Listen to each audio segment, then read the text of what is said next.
എന്താണ് ഒരു ചിരി? നീ കാരണോ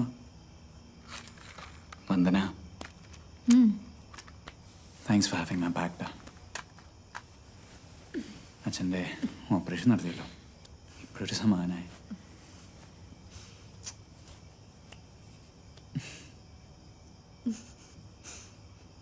എന്താ ഒരു ചിരി? എന്തൊരു ദുരുദ്ദേശം ഉണ്ടല്ലോ. പന്തോ അവളെ കിട്ടിയില്ലായിരുന്നെങ്കിൽ എത്രയും പെട്ടെന്ന് ഞാനത് എടുത്തു തരാം കേട്ടോ.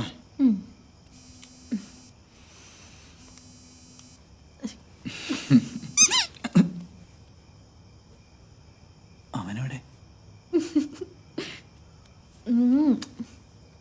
അമ്മയുടെ കൂടെ. ഇവൻ ഈ ഫോൺ എടുത്ത് എവിടെ കൊണ്ട് വെച്ചിരിക്കുന്നു? ഗുളികയും തീർന്നു. ഇന്ന് രാത്രിയിലും കഴിച്ചില്ല, നാളെ രാവിലത്തേക്കും ഗുളികയില്ല.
എടോ, തനിക്ക് ഇത് ആദ്യമേ പറഞ്ഞുകൂടെ?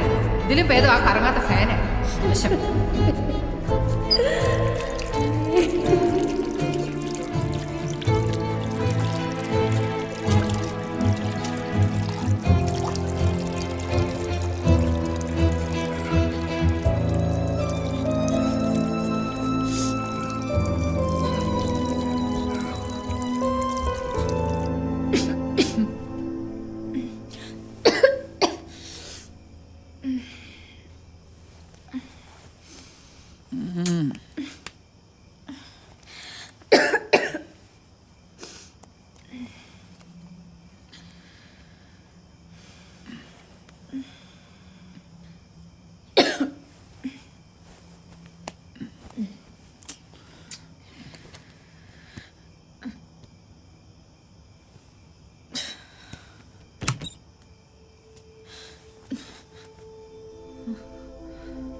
ഞാനിവിടെ ജോലിയിലാ. നീ ഒന്ന് വന്നേ. എന്താന്ന്? ഒന്ന് വന്നേ ഇങ്ങോട്ട്. ഓ, ഈ ചായ ചൂടാറി. ഇതൊന്നും ചൂടാക്കി എടുത്തോണ്ട് വരാം. അതൊന്നും വേണ്ട, നീ ഒന്ന് വന്നേ. മനുഷ്യൻ അവനെ കൂടി. സാർ, ഇവിടെ ഒരു പ്രോബ്ലം ഉണ്ട് സാർ. എത്രയും പെട്ടെന്ന് ഒന്ന് ഇങ്ങോട്ട് വരണം സാർ. ഫ്രൈഡേ സർജറി കഴിഞ്ഞ പേഷ്യൻ്റാണ്. അവരുടെ ഫാമിലിയൊക്കെ വന്നിട്ടുണ്ട്. അവരോന്നൊക്കെ ചോദിക്കുന്നുണ്ട്. എന്തായി? ഡോക്ടറെ വിളിച്ചിട്ടുണ്ട്, ഇപ്പോൾ വരും. ഇന്ന് ഞായറാഴ്ച ആയത് ഭാഗ്യം. അല്ലാതെ വല്ല ദിവസമായിരുന്നെങ്കിൽ നാട്ട കേസായത്. സർജറിയിൽ ഒരു പ്രശ്നവും പറ്റില്ലെന്ന് എനിക്ക് ഉറപ്പുണ്ട് സാർ. ഇത് മറ്റെന്തോ ആണ്. സി ഡോക്ടർ, പുറത്തു നിന്ന് നോക്കുന്ന ആളുകൾക്ക് ഇതൊന്നും അറിയണ്ട. അയാളുടെ മോൻ എന്തോ സിനിമയിലോ വീഡിയോയിലോ മറ്റോ ആണ്. മറ്റാശുപത്രിക്കാർ ഇത് അറിഞ്ഞാൽ അവരിത് മുതലെടുക്കും. ആർക്കാ നഷ്ടം? നമുക്ക്. ജനങ്ങൾക്ക് എന്താ? എല്ലാ ജംഗ്ഷനിലും കണ്ണാശുപത്രികൾ. അവരങ്ങോട്ട് പോവും. നമ്മളിപ്പോൾ അതെങ്ങനെ? ഈ കാര്യം ഇവിടം വിട്ട് പുറത്തു പോകാൻ പാടില്ല സാർ. അറ്റ്ലീസ്റ്റ് നടന്ന എന്താണെന്ന് നമ്മൾ അറിയുന്നവരെയെങ്കിലും. ശരി സാർ. താനിപ്പോ വാ, ഞാൻ പറയുന്നതിനൊക്കെ തലയാട്ടിയാ മതി. ശരി. വാ.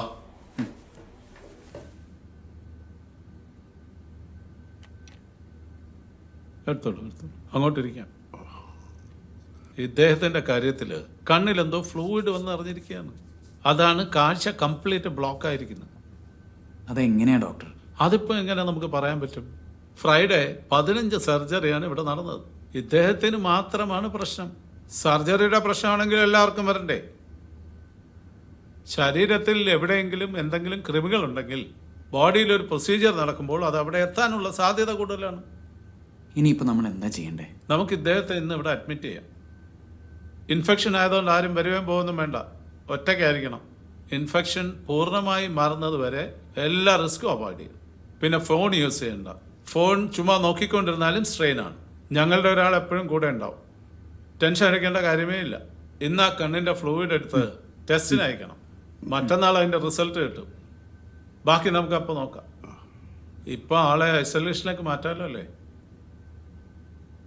വേറെ ഓപ്ഷനില്ലല്ലോ ഡോക്ടർ. അഡ്മിറ്റ് ചെയ്യാം.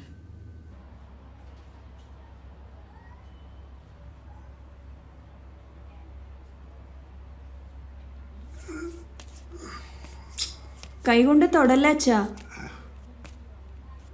ഇനി തുറത്ത് വേണ്ട കേട്ടോ. ഇറിറ്റേഷൻ ഉണ്ടോ?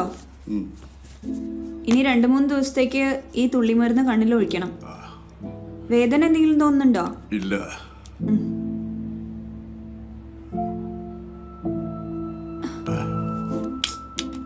എന്താ? അല്ല, എനിക്ക് ഒന്ന് ബാത്റൂമിൽ പോകണമായിരുന്നു. വഴിയറിയില്ല.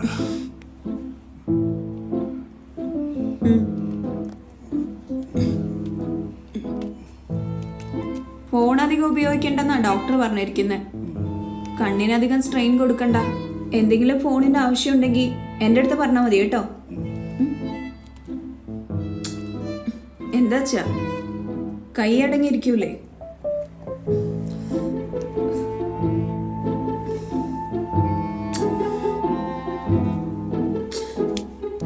ഈ കയ്യിൽ പിടിച്ചിട്ടുണ്ടല്ലോ, അത് മതി.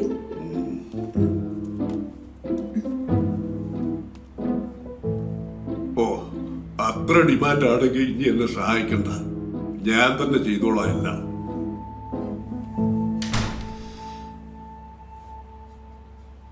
സാർ, എനിക്ക് അയാളുടെ സ്വഭാവം അത്ര വെടുപ്പായിട്ട് തോന്നണില്ല. അതുകൊണ്ടാണ് ഞാൻ സാറിനോട് ചോദിക്കാന്ന് വെച്ചേ. മെയിൽ സ്റ്റാഫ് ആരെങ്കിലും?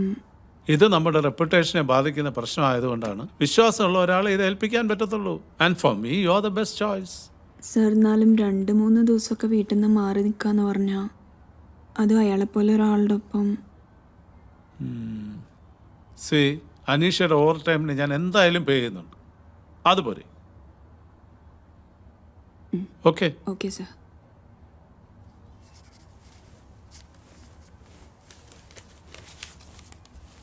എടാ ഞാൻ ശ്രമിച്ചു. നിങ്ങൾ തന്നെ ഒന്ന് പോയി ചോദിക്കും. നീ എങ്ങനെയെങ്കിലും ഞാൻ പറയുന്ന കേക്ക് നീ. ഞാനിപ്പോ എന്ത് ചെയ്യാനാ? ചേട്ടൻ പറ, ഞാൻ എന്ത് ചെയ്യാനാ? ചേട്ടൻ പറഞ്ഞില്ല ഞാൻ വർക്കെടുത്തേ. ഞാൻ എന്നെ കൊണ്ട് ചെയ്യാൻ പറ്റുന്നില്ല. ഞാൻ നോക്കിയതല്ല. നിന്നോട് എത്ര തവണ പറയണം? നീ ഒന്ന് അടങ്ങ്. ഞാൻ എന്തെങ്കിലും ഒരു വഴി കണ്ടെത്താൻ മോനെ. Please please. ബാ, ഇപ്പം നമുക്ക് ചായ കുടിക്കാം. ബാ.